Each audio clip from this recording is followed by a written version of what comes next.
The heaters are cleaned, and the anode rods are also replaced with new ones. You can see here the old anode rod, the protection.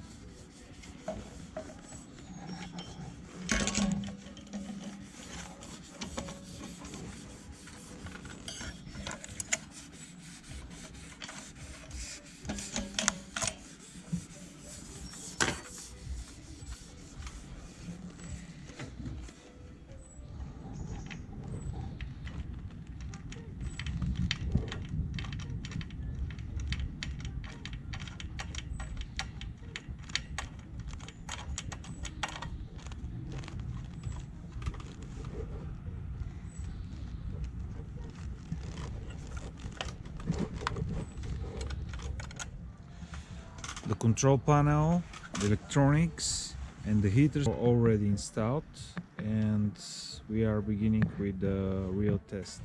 The repaired tank is filled with foam.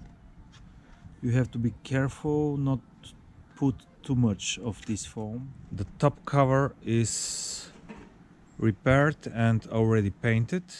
Right now we are testing the water heater under pressure.